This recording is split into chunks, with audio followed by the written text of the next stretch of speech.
Nesta invitazione medio di governo para participar também em um informativo que trataram de Serlimar, gerência, junta de comissário, e que é muito importante que trataram por escuta com a garantia de existência de Serlimar, futuro de Serlimar, quando vai atender que sabe.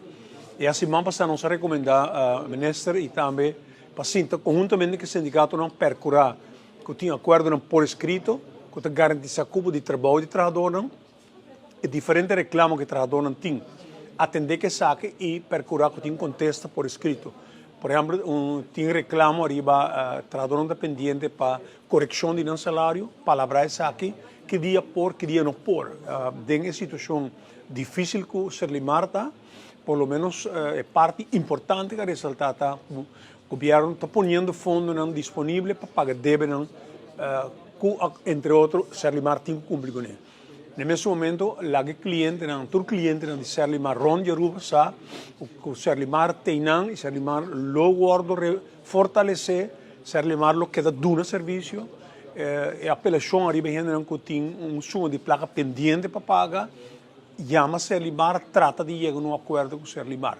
Pois esta é a responsabilidade de nós todos para cuidar uma companhia que de nós, de país Aruba. A claridade mais tanto que nós busca para a trabalhadora. Se não trabalho, tem ainda. Porque nós escutamos que o Serlimar também será, o dono também será, e não quer saber o que também passa com o trabalhador.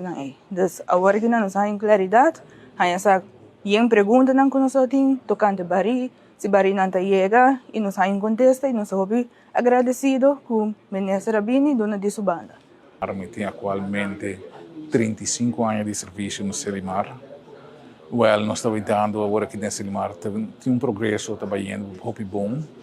Nós agradecemos ao ministro com a saliva foi 2013, ele qual não começa 13 para pôr trabalhador na altura, para pôr uma tranquilidade dentro do trabalhador. Então tem muito costa sair riba média, tudo gente está queda riba nós estamos certidumbre com nós, se nós está queda ou não, que vai passar com a companhia. Na meu nome, muito agradecido gente, o ministro, danke que ele vem diante, traz uma solução top para nós. Nós também queda existir. Comitê de comunidade tem que paciência com nós. Tem vários reclamos fora, mas não também vamos resolver pouco a pouco, maneira que nós trata de fazer de uma maneira mais boa que possível para nós. A mim estou satisfeita sobre o hobby, eu escuto diferente opinião, eu escuto cliente, a mim está em cliente todo dia, porque eu help desk, cliente não deve encontrar, então bom aqui para contestar. Agora que não sim, eu por bisa hey, não, sabe deve suceder, barina está na caminha, tudo Serlimar tem para queda. Nós por contestar com segurança, o Serlimar tem para queda, e esse aí me dá hobby bom que nós aí contesta de essa aqui.